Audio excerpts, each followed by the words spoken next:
Krishna Hare Krishna, Krishna Krishna Hare Hare, Rama Rama Hare Hare. Krishna Krishna Hare Hare, Hare Rama Hare Rama, Rama Rama Hare Hare. Hare Krishna Krishna Krishna Hare Hare, Hare Rama Hare Rama, Rama Rama Hare Hare.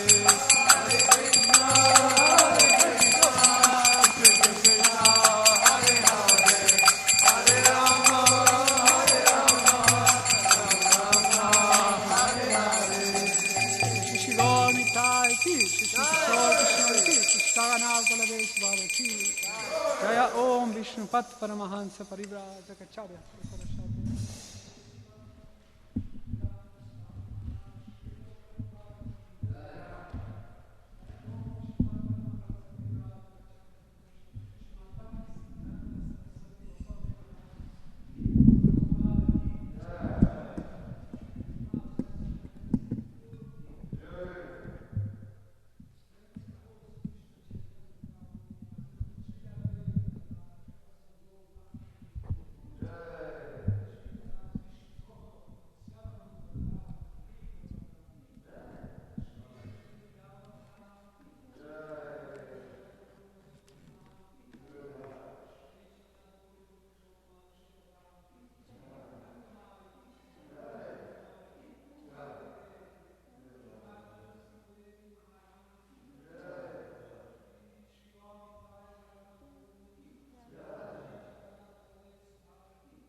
Nice trip. Really, it's nice. That's great. Sure, sure. I don't have it. It's in the office. Sure. It's in the office, I think. But Murari is there. I think she's there.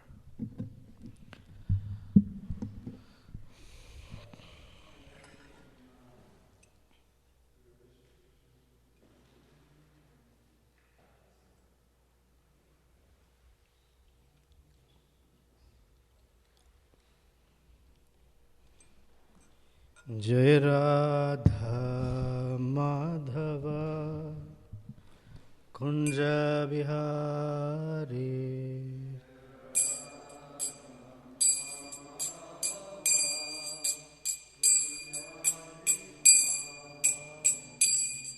Jai Radha Madhava Kunja Vihari.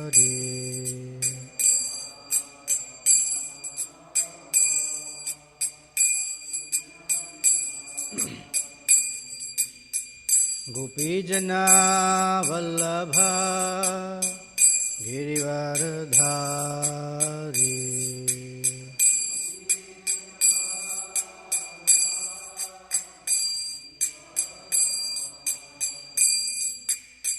Gopijana Vallabha Girivardhari.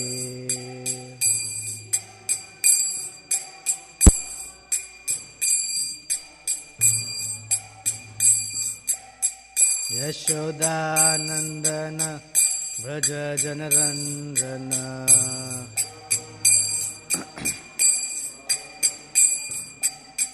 Yashodanandana Vraja Janaranjana.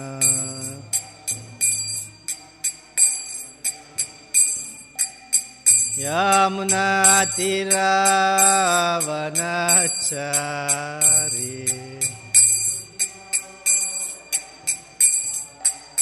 Yamunatiravanachari.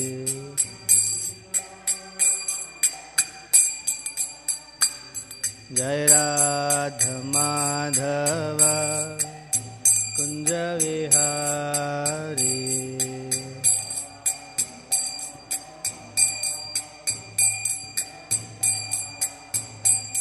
Jai Radha Madhava Kunja Vihari.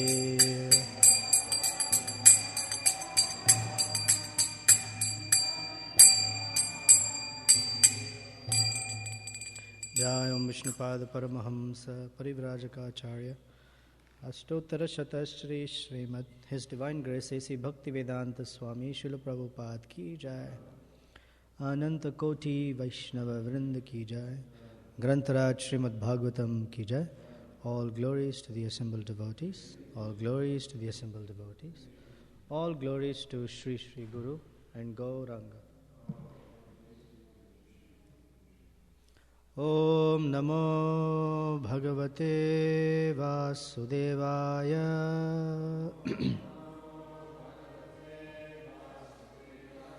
Om Namo Bhagavate Vasudevaya.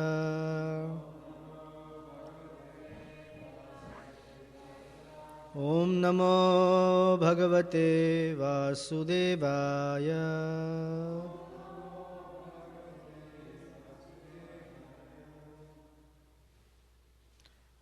Grantaraj Srimad Bhagavatam, Canto 4, Chapter 28, Puranjana becomes a woman in the next life.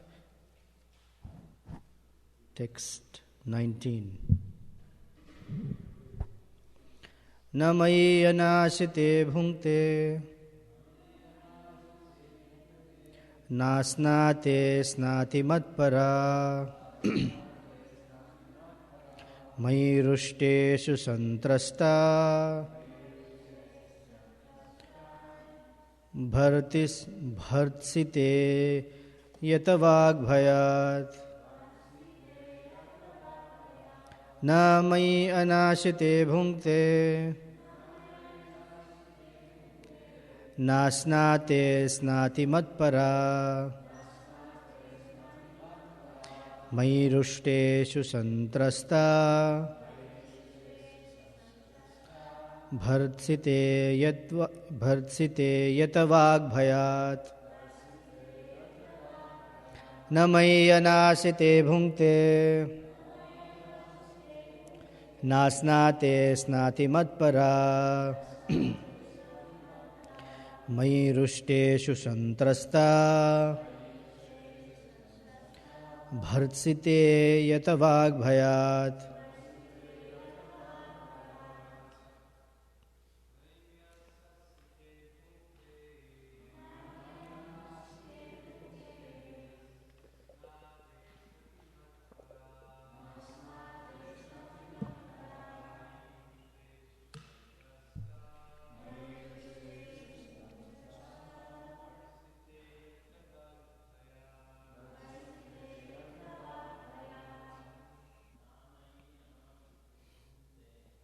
न मय्यनाशिते भुङ्क्ते न स्नाते सात्निमत्परा मयि रुष्टे सुतन्त्रस्ता भर्त्सिते यत वाग्भयात् न मय्यनाशिते भुङ्क्ते यस्नाते स्नातिनोत्परा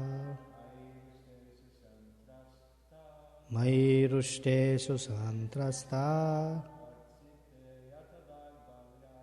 वर्त्सिते यत वाग्भयात्. Ladies, please. Snati matpara मयि रुष्टे सुसन्त्रस्ता भर्त्सिते यत वाग्भयात् न मय्यनाशिते भुङ्क्ते न स्नाते स्नातिमत्परा मयि रुष्टे सुसन्त्रस्ता भर्त्सिते यत वाग्भयात्. Now, never, Mayi, when I, Anashite, had not eaten, Bhunkte, she would eat, Na, never, Asnate, had not taken bath, Snati, she would take her bath, Matpara, always devoted to me, Mayi, when I, Rushte, was angry, Susantrasta, very much frightened, Bhartsite, when I chastised, Yatavak, fully controlled of words, Bhayat, out of fear. Translation and purport by Srila Prabhupada Ki Jai. King Puranjana then began to think of his past dealings with his wife. He recalled that his wife would not take her dinner until he had finished his, that she would not take her bath until he had finished his, and that she was always very much attached to him, so much so that if he would sometimes become angry and chastise her, she would simply remain silent and tolerate his misbehavior. Purport. A wife is always supposed to be submissive to her husband. Submission, mild behavior, and subservience are qualities in a wife which make a husband very thoughtful of her. For family life, it is very good for a husband to be attached to his wife, but it is not very good for spiritual advancement. Thus, Krishna consciousness must be established in every home. If a husband and wife are very much attached to one another in Krishna consciousness, they will both benefit because Krishna is the center of their existence. Otherwise, if the husband is too much attached to his wife, he becomes a woman in his next life. The woman, being overly attached to her husband, becomes a man in her next life. Of course, it is an advantage for a woman to become a man.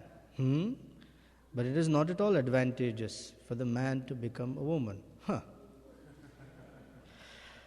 Om Agyana Timirandasya Gyananjana Shalakaya Chaksur Unmilitam Yena Tasmai Shri Gurave Namaha Shri Chaitanya Manobhishtam Sthapitam Yena Bhutale Swayam Rupa Kadamahyam Dadati Swapadantikam Vancha Kalpatarubhyascha Kripa Sindhubhya Evacha Patitanam Pavanebhyo Vaishnavebhyo Namo Namaha Jai Shri Krishna Chaitanya Prabhu Nityananda Shri Advaita Gadadhara Shivas Adi Gaura Bhaktivinoda. Hare Krishna, Krishna Krishna, Hare Hare, Hare Rama, Rama Rama, Hare Hare.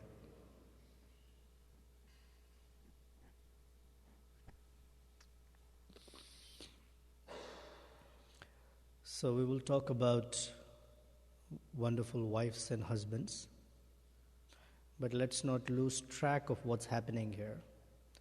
This is Puranjana getting ready to leave his body. And all he can think about is his wife.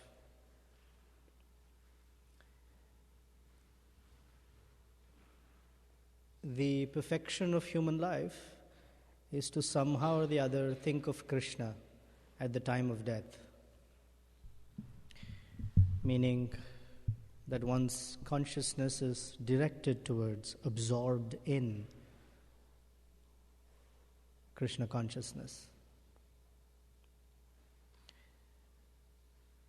Now, from a worldly perspective, if one thinks of his wife all the time, which is nowadays a very rare case, if he does so, then he's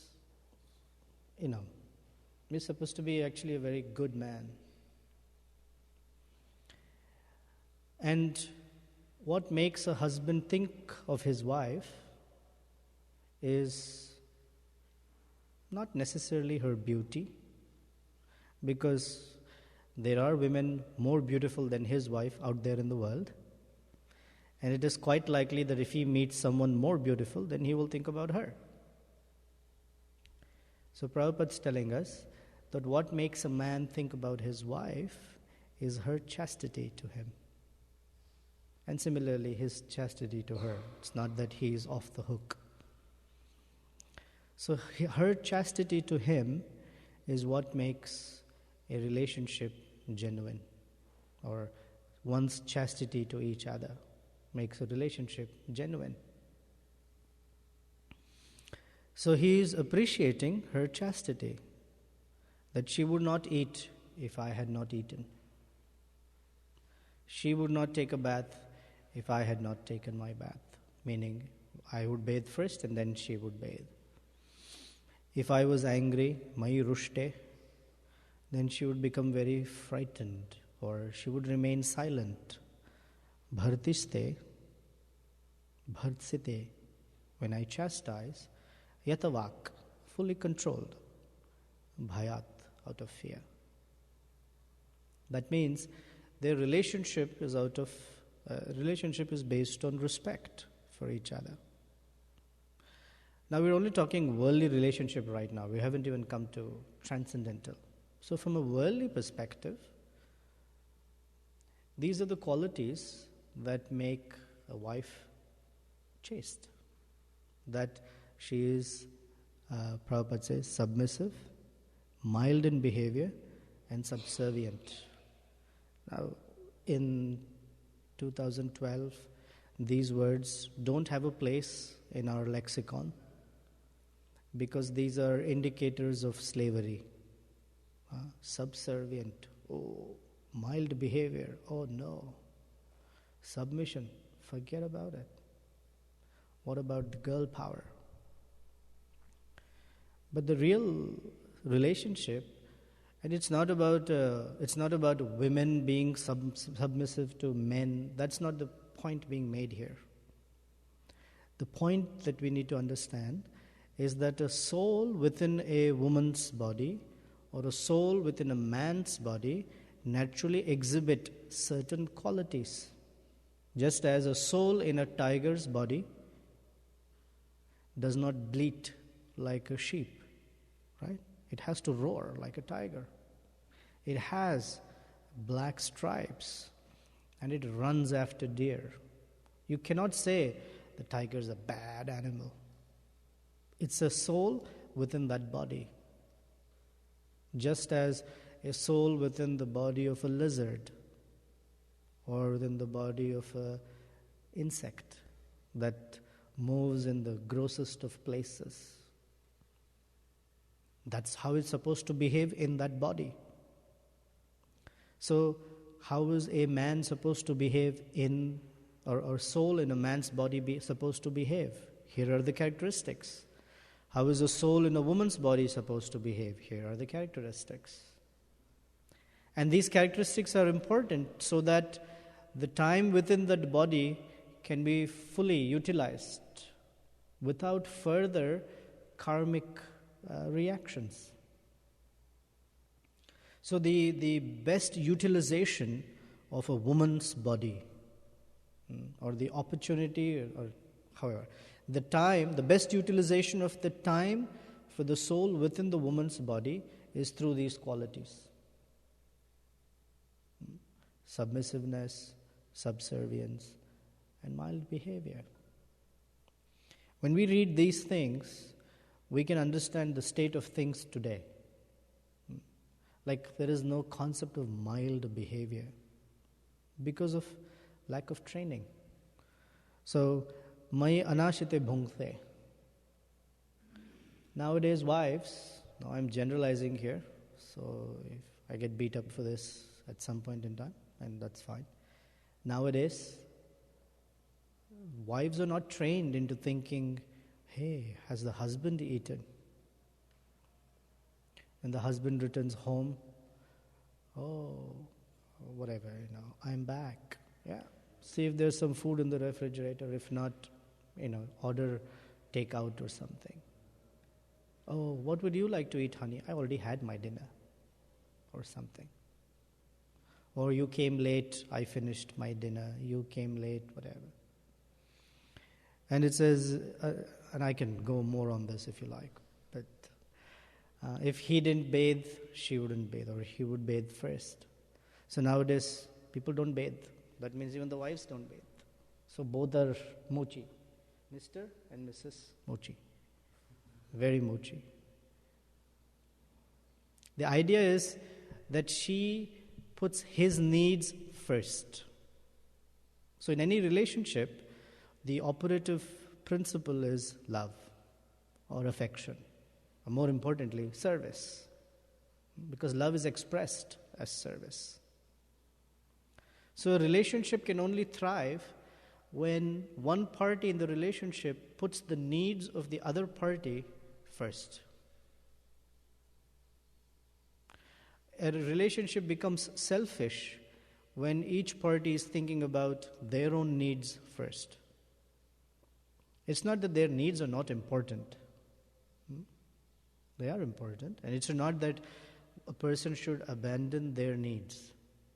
It's not healthy. Unless one is an absolutely pure devotee. As a normal human being, one cannot abandon their own needs. For example, let's take a husband and wife or a parent-child relationship.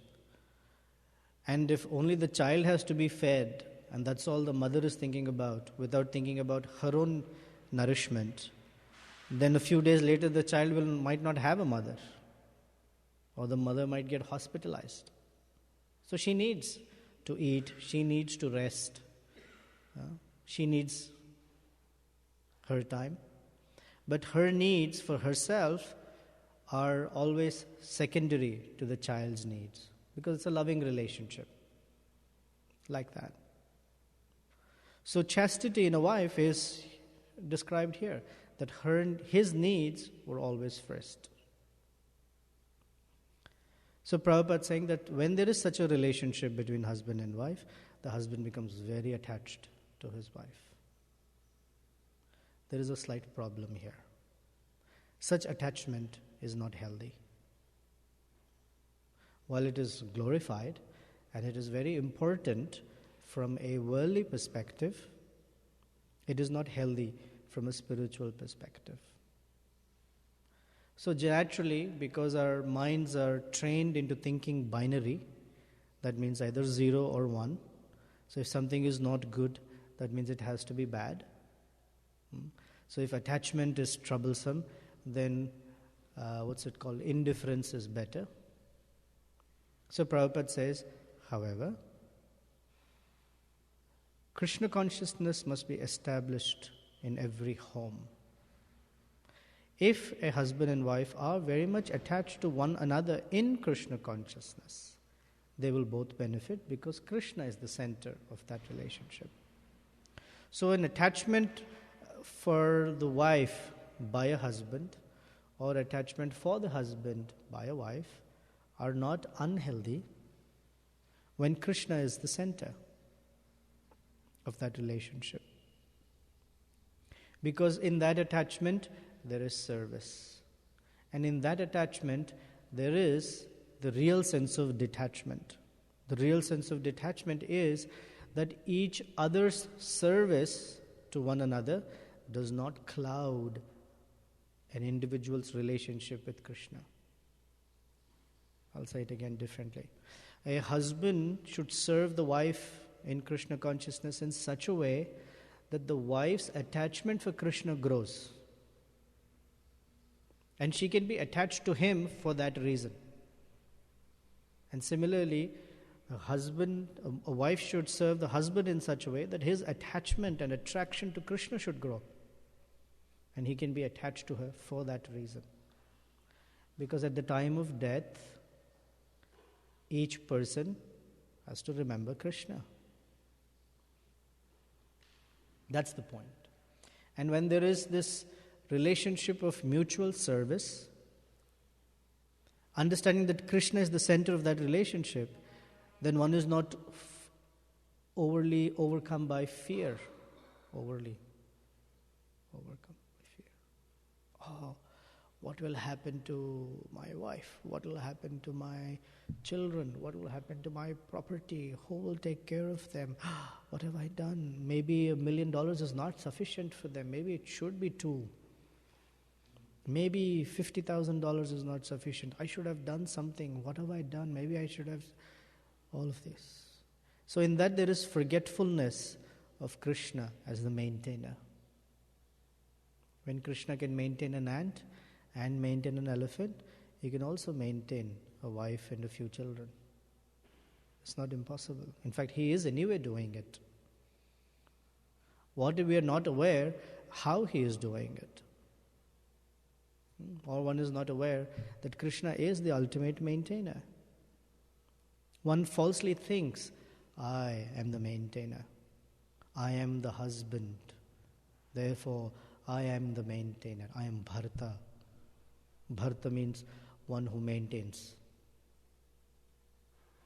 Therefore, we recite this verse, Gopi Bhartur Padakamalyor Dasa Dasa Anudasa. That I am the servant of the servant of the servant of the maintainer of the gopis. Husband means maintainer.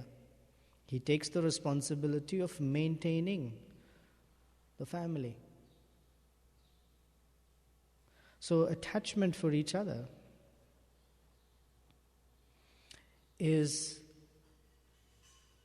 only effectual, only meaningful when each other can remember Krishna. When each person can remember Krishna. That is the meaning of a relationship. Any relationship. If Krishna gets clouded in that relationship is material. If Krishna remains at the center of that relationship is spiritual.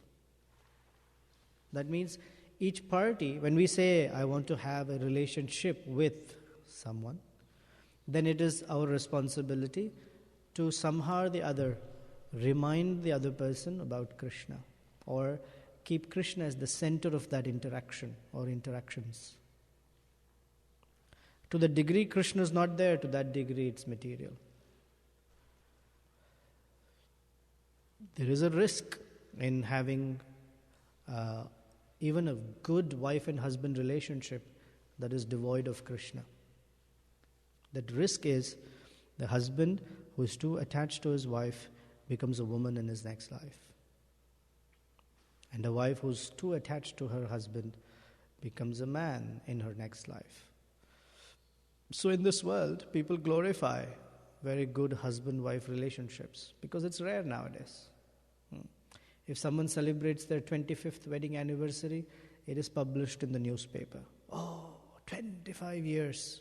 And the first question they ask, with the same woman? And they even say, 25 years with the same woman, as if that's a big achievement. Because it's become rare that someone will stay with each other. It is difficult to stay with each other, not because circumstances changed. It's because the basis in which they got together in the first place, that itself is wrong. The reason people get together in the first place is bodily attraction. Or something. Yeah, mostly sense gratification, mutual sense gratification. She looked pretty, he looked very good looking, he swept me off my feet, she was like this, he was like that, her eyes sparkled, my eyes sparkled, blah, blah, and then a year later they don't even stay together. Because the sparkle goes away, the fizz went away, the beauty he turned into a beast and he became something. Oh, behind her beauty was all her really witch-like behavior. So the reasons people get together is very superficial.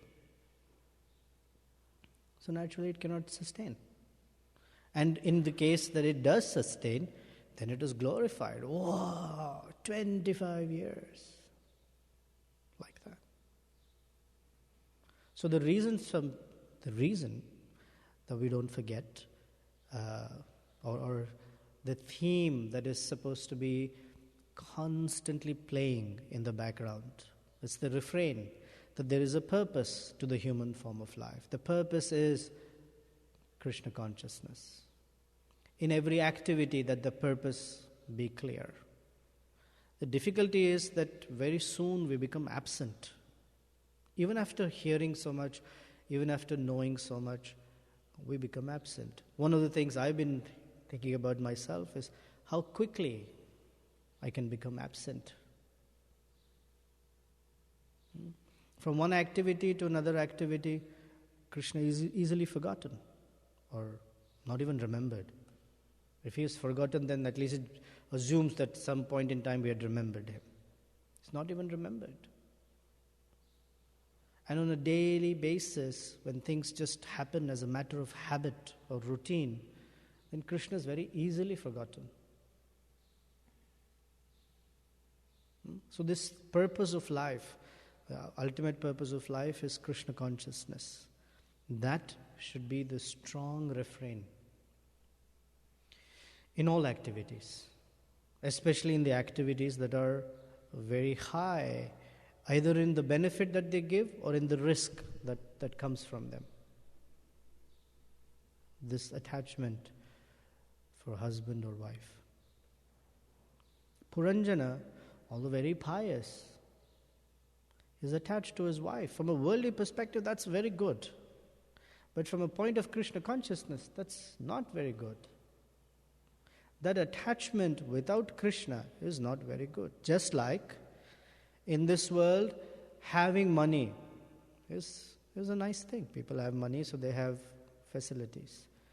Having education, you can do things in this world. Having beauty, you become famous, attractive, etc. Being born in a wonderful family, that has credit, that has some merit in this world. But without Krishna, all these assets actually become severe liabilities.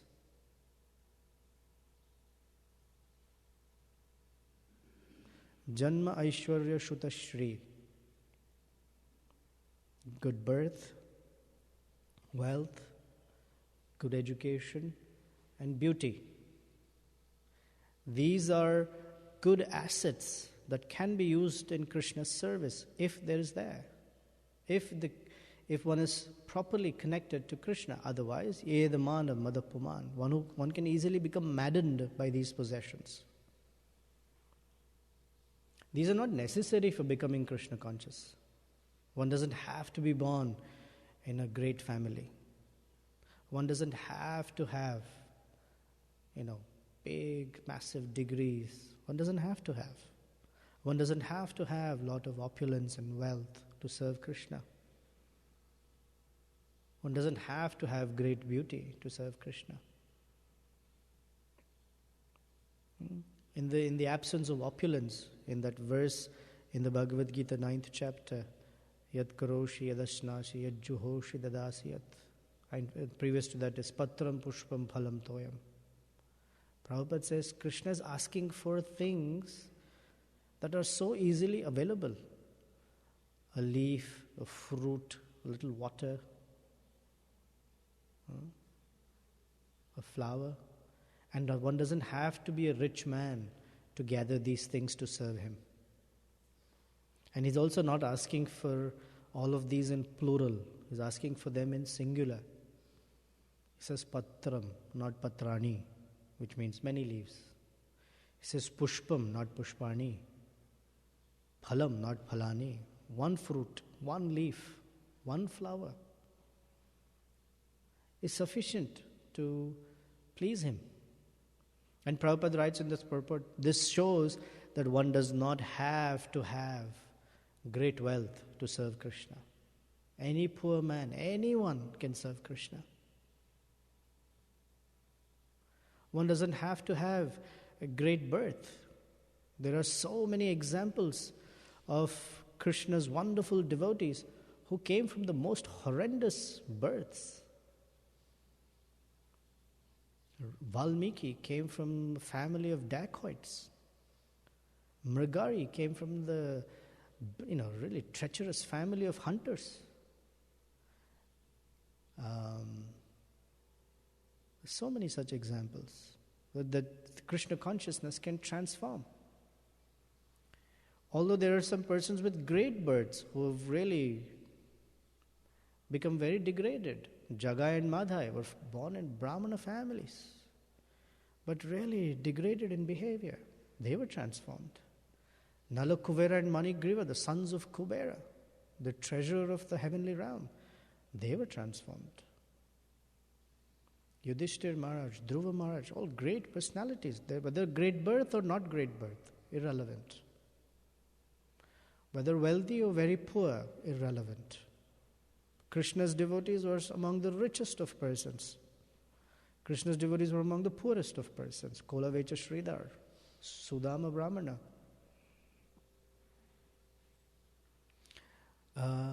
Shruta, educated. Some of Krishna's devotees are from a worldly perspective. In fact, all of Krishna's devotees are the most educated. From a worldly perspective, Krishna's devotees came from the highest scholarly classes of people. Rupa Goswami, Sanatan Goswami, in the Saraswat Brahman families. Madhvacharya, Ramanujacharya. Great, great households. At the same time, there are also persons who were illiterate. From a worldly perspective, Gaurkishore Das Babaji. Or the Brahmana in Sri Rangam, who didn't know whether he was holding the book upside down, upright, whatever. But he was in transcendental ecstasy, just holding the Bhagavad Gita. Or beauty. Krishna's devotees came from the category of extremely beautiful persons. Some of the descriptions of their beauty is astonishing, like unimaginable beauty. But Krishna also had devotees that from a worldly perspective were not beautiful at all. Kubja. Kubja had a hunchback, really not even good looking, but she had such eagerness to serve Krishna. So the real high birth, the real birth or great tradition, the real education, the real wealth, the real beauty is to be a devotee of Krishna. That is the success of life, and that attachment to each other in such a manner is uplifting, is the meaning of life. Otherwise, all these assets make a person very proud and forgetful of Krishna. Then Prabhupada says, of course, it is an advantage for a woman to become a man. Because for the soul in the man's body, the ability to express Krishna consciousness to its highest perfection is a lot easier. With a woman's body, there are limitations. Ask our pujaris, they'll tell you. There are limitations. Not in consciousness, but in consciousness as well. There are examples of some of the greatest of devotees of Krishna who were women. Queen Kunti. We just spoke on Sunday. Queen Kunti, Mother Yashoda, Mother Sachi Devi, Dhruva Maharaj's mother, etc. But the same personalities, like Queen Kunti, she offers a prayer. Kadam Pashyehi Mahistriyaha. We are limited. Although she is exalted par excellence, but she recognizes that being in a woman's body has its limitations. There's nothing against women, it's just the limitation that exists in its ability for the consciousness to fully manifest. Not that there are no examples, there are. But the man's body, a male body, facilitates.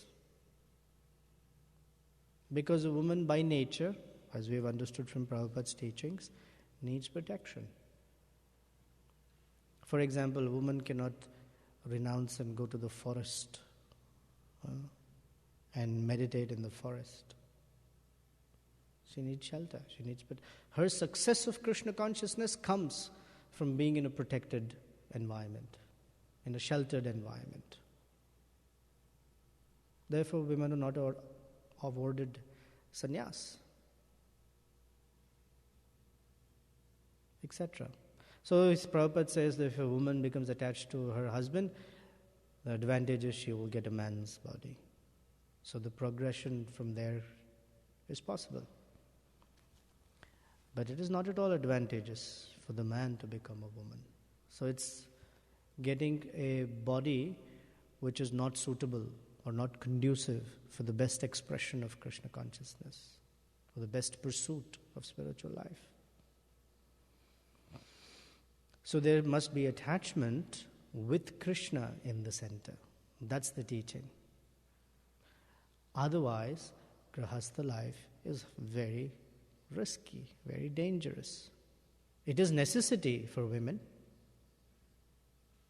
It's a necessity. But for men, if it is not properly executed, then it becomes a bane, a stumbling block. So, those are some thoughts. Any comments, questions? Raktak Prabhu?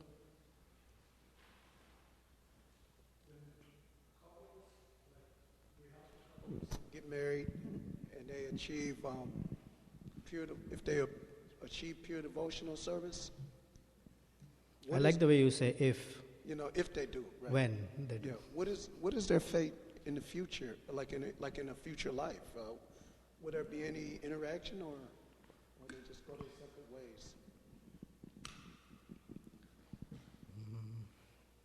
Depends on the degree of Krishna consciousness. For very pure devotees, they go back to Godhead. And in Godhead, there is nothing like wife-husband type worldly relationship. But there'll be friendship. They'll have friendships. They'll have a continued friendship. That's the Christian idea.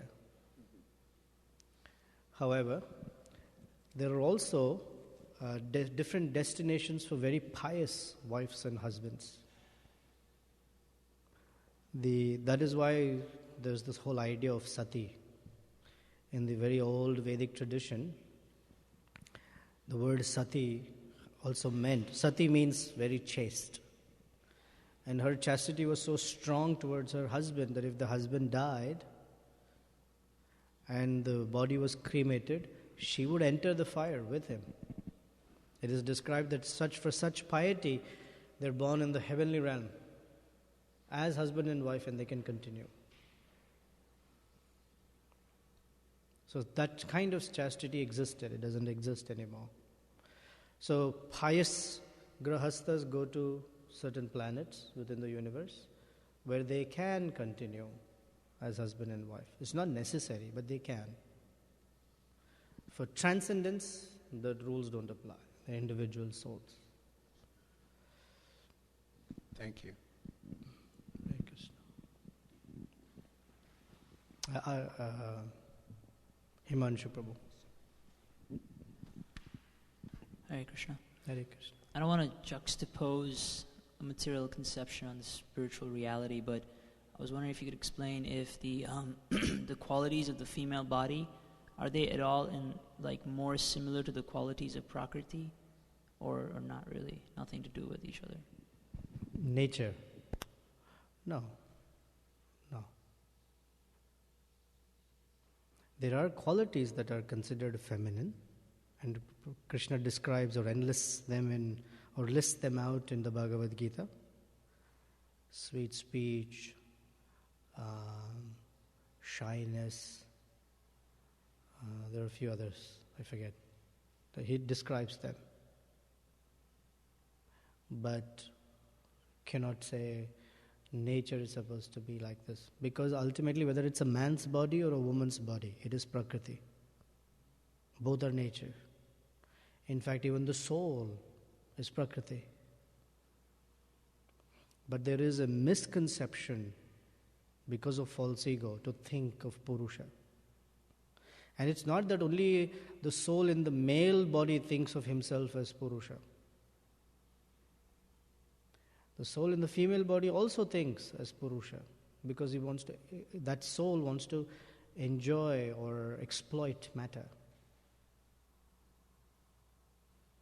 Because the soul is a part and parcel of Krishna, is neither woman nor man.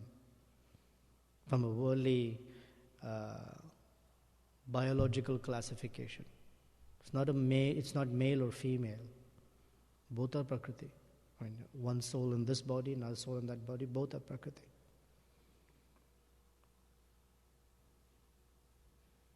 Yeah, Richard, bro.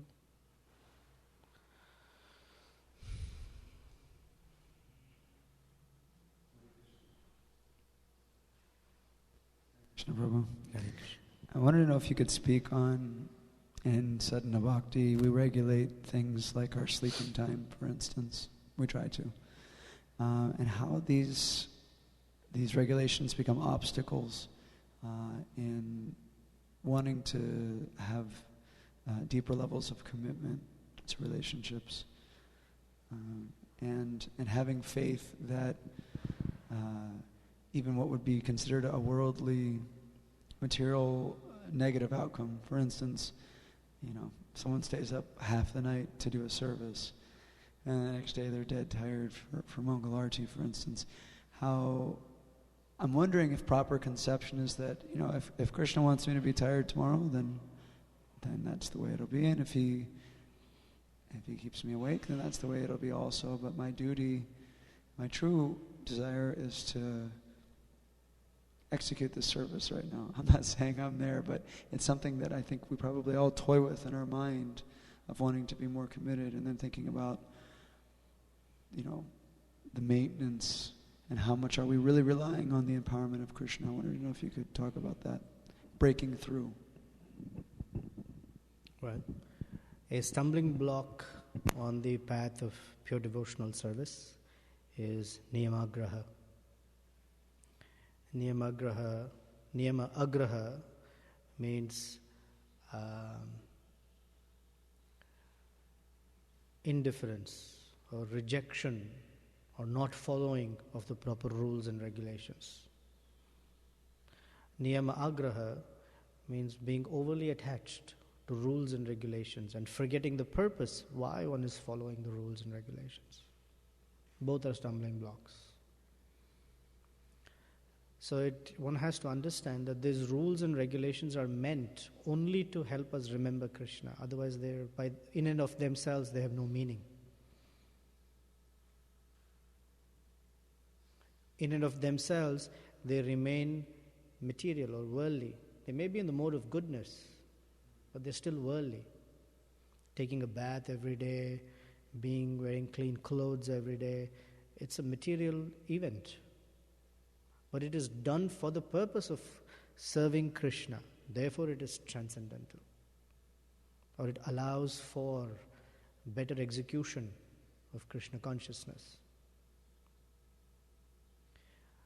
while that is happening, there is also a sense of what is emergency. Suppose one of our devotees is sick, and caring for that devotee, one doesn't say, oh, you have high fever and you need attention, but you know what, I need to go for Mangal Arati, so if you're alive tomorrow morning, I'll see you at 5 o'clock or between a little period when I get a break.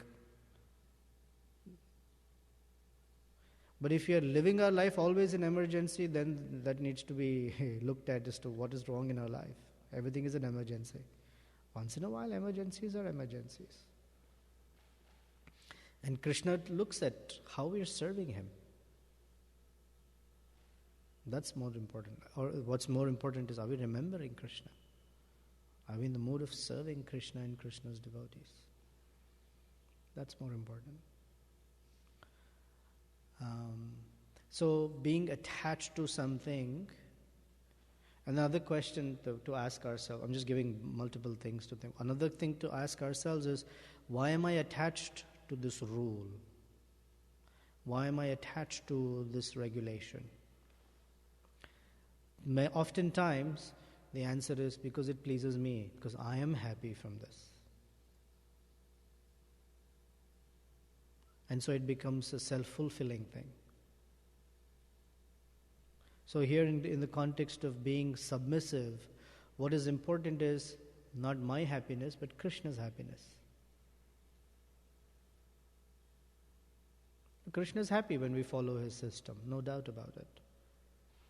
But we follow it for His happiness.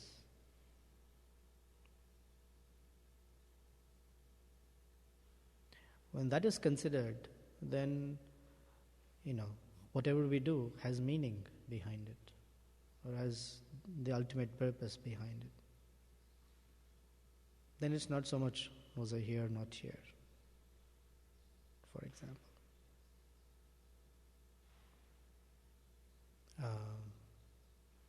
Andrew Prabhu and then Gokulananda Prabhu.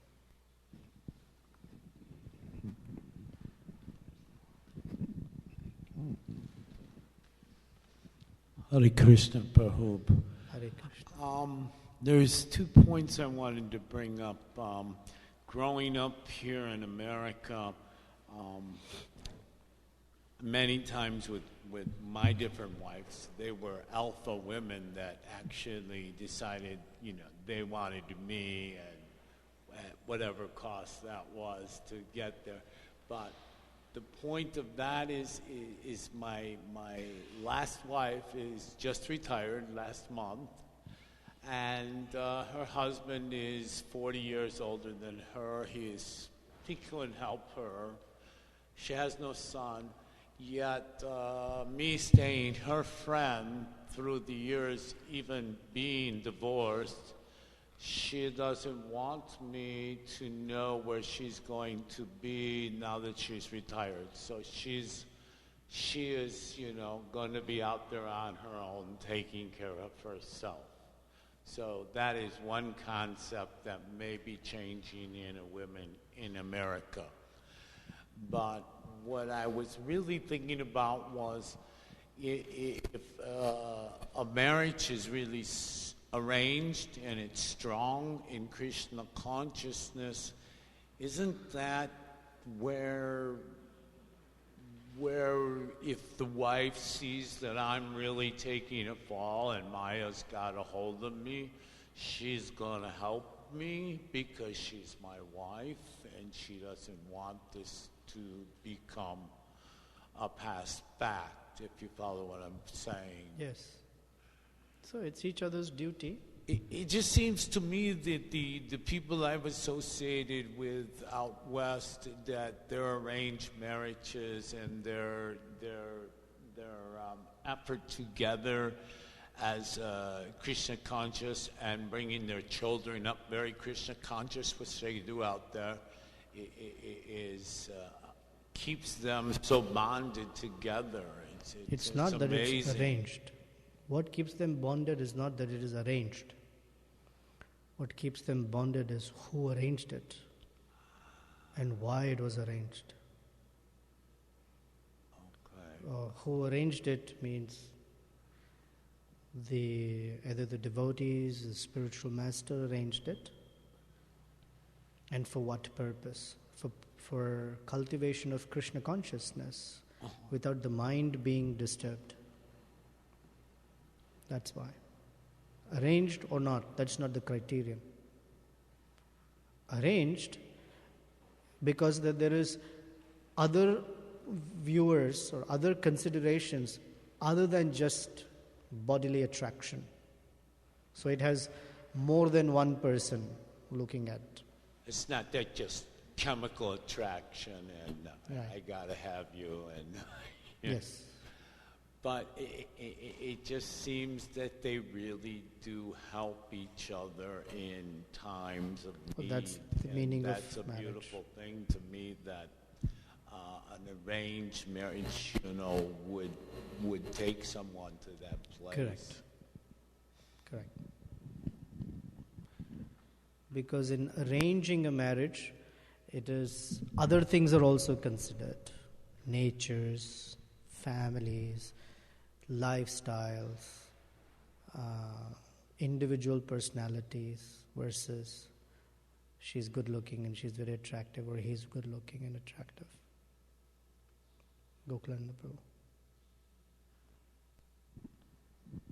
I have a question in my mind, but I have to express it. I will try. Okay. So we have the difference between man and woman. I can see that there are differences that are like universal behind culture, like sexual organs, and the ladies can have babies and men can have babies. So even it doesn't matter if there is a lady training woman in Vedic culture or Western nowadays society. Correct. This won't change. Hopefully. Of course, they can do some experiments. But then there are qualities like shyness and other.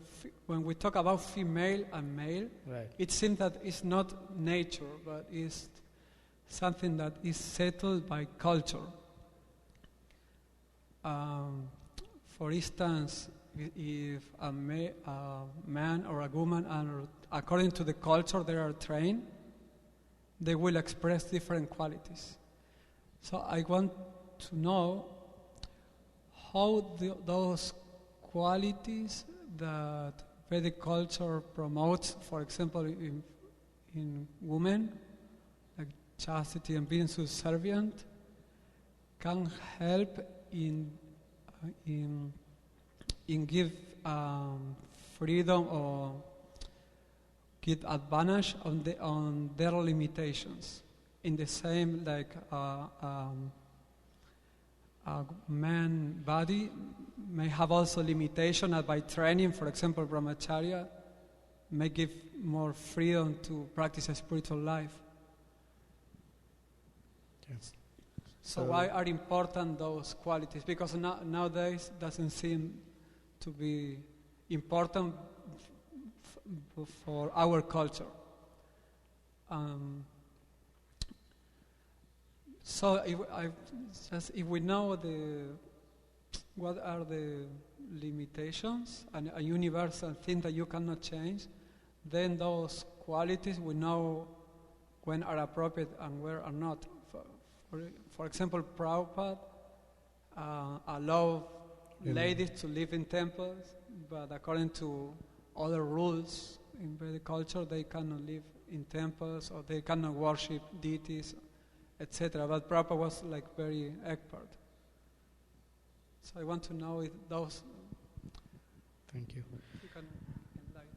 So there are certain things that are universal in terms of differences between male and female. Right? You said one is sexual organs, the other is women give birth to children, men don't. However, there are also qualities that are also feminine and masculine. But to say that all females or all women must have these qualities, all men should have these qualities, does not make sense when you consider how three modes of nature work. The three modes of nature bring forth variety. And each body is a very unique permutation and combination of three modes of nature according to karma. So there can be a perfectly masculine woman, and there can be a perfectly effeminate man. All their behaviors and tendencies are feminine, except that they're in a man's body. All their behaviors and this could be very masculine, they're in a woman's body. There can be a little blend of this. There can be a woman who's completely feminine, a man who's completely masculine, all sorts. It can be anything. Yet, Krishna describes certain qualities that are feminine. So the second point then is, in today's situation, spiritual life and culture are not connected. Because people's varna or psychophysical nature is very disconnected from their spiritual life or their personalities. I shouldn't say personality, from their ways of life. Most cultures are historical byproducts or consequences of historical events. And that's how cultures and subcultures have come into being. If you look at history, even 2,000-year-old history, because real cultures that are beyond 2,000 years are not even extant. They're not even alive. We call it Hinduism. It is some real trickling, diluted forms of some Vedic lifestyle, or Vedic culture.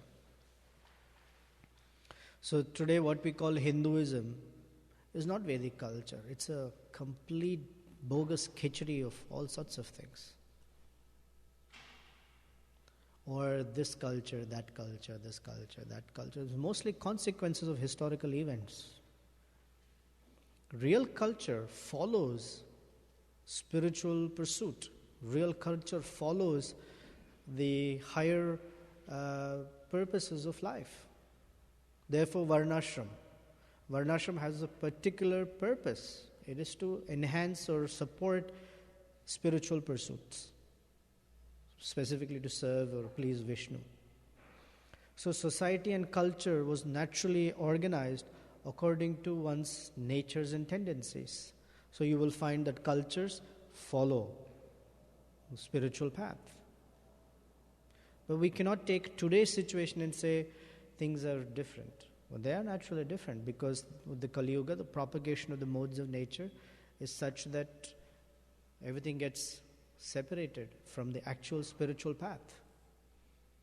So nowadays, the so-called cultures are not according to one's psychophysical nature. It's according to the, moral or even sociological circumstances. So women's liberation became a big thing because the women were oppressed. Or certain men wanted the women to be in the forefront, whatever is the situation. I'm not an expert at sociological trends, so I don't want to misquote. But so naturally, when one behaves in certain manners, one cultivates certain qualities because one is influenced by those modes of nature. So the real psychophysical nature gets hidden somewhere.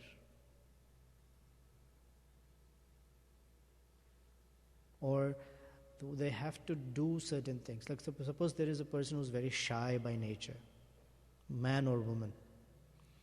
But they have to survive in this world. And to survive in this world, you got to be competitive, you got to be there, you have to speak up and say some things. Otherwise, you cannot do anything in life. So they get into these workshops and training and trying to overcome their difficulties, and they have to speak up. And the frustration that they go through, or they have to put on an extra layer of mask that who they are not. like in this Western culture, a man crying is like, why are you crying? You're a man. Men don't cry. You're not a man if you cry. Our acharyas are shedding tears like anything, and they're talking of all these emotions and how they're feeling connected to Krishna. And wow, what is all this? Weakness, feminine, what is this? Come on, be a man. Arjuna, sharire me veputu. Oh, my body is trembling. I have tears running down my cheeks, and my gandiva is falling from my hand. I will not fight. Oh, come on, be a man. Because we have stereotypes. We have stereotyped cultures and personalities. That is what we're looking at it from this perspective. From what is today, we're trying to get a picture of what is the Vedic culture, true Vedic culture. But because that's called ascending system of knowledge, we will get a wrong picture. Therefore, we look from the eyes of Shastra and Parampara because we get a descending picture. That is normal, this is abnormal. From our perspective, this is normal, and we're looking at something and it seems abnormal. Make sense? Okay.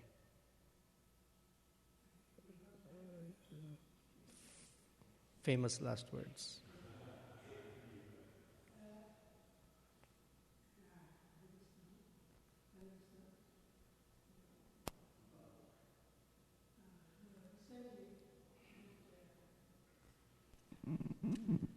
Recently, I read news that President Obama, he means his support for the gay marriage.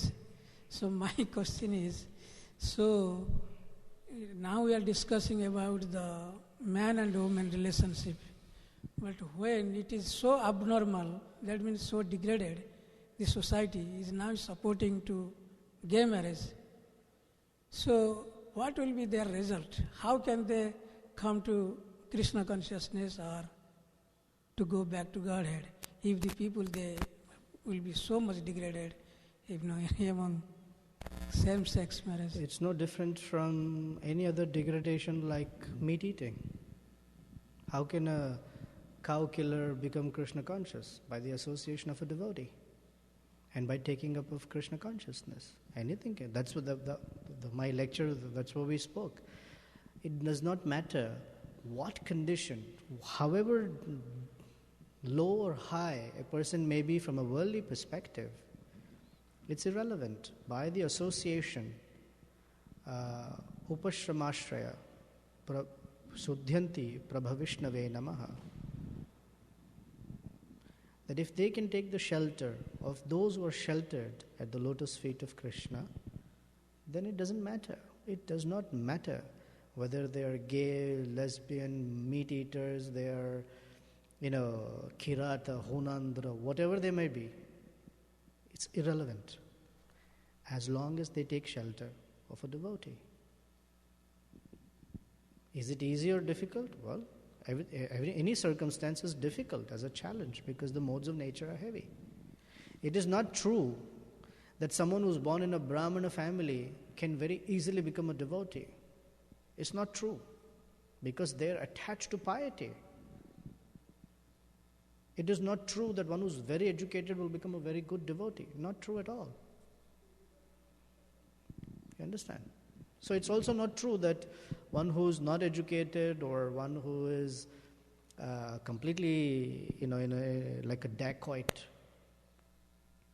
cannot become a pure devotee. Can. Anything is possible by the mercy of a pure devotee. It's possible. And there are so many examples. Kushakarta Prabhu. Perfect example. We've spoken about Crazy Pete so many times. You know the story? Okay. Since you brought this let's end it with something higher than. So there was a devotee in the Los Angeles temple who was like totally zoned out, His eyes they could never focus on something. His hair was all over the place, and it was like that. And the devotees used to call him Crazy Pete. And nobody would want to be anywhere near Crazy Pete. And he was really so crazy that he would sit with his feet or legs outstretched along the path that Prabhupada would walk. But every time Prabhupada would come down the stairs in his, totally disillusioned stupor, that means in his intoxicated state, however he was, he would move his legs, let Prabhupada pass. So some devotees complained to Prabhupada. He is a nuisance, can we ask him to go? Prabhupada said, no, he's there. He offers obeisances. He's attracted, let him be there. And so Giriraj Maharaj then left LA and went somewhere for a few years. And then he came back after about 15 years, 17 years, something, I can't remember. And he said, all the devotees, he was happy to meet them. And he suddenly remembered, where is Crazy Pete? And they said, oh, you don't know what transformation Crazy Pete has had. Because Prabhupada accepted him. Crazy Pete became straightened up, cleaned up, shaved up, started chanting Hare Krishna, and later went on to become Kushakrata Prabhu, who then resided in Vrindavan and translated all the great works of the previous acharyas. Padyavali and so many other books. Anything is possible. Mukam karoti vachalam. So one should not be worried about, oh, they have this condition, they have that condition. That's irrelevant. If they take shelter of a devotee, anything can happen. They can become pure devotees. And there's so many examples. Yeah? Thank you. Srila Prabhupada ki jai, Srimad Bhagavatam ki jai.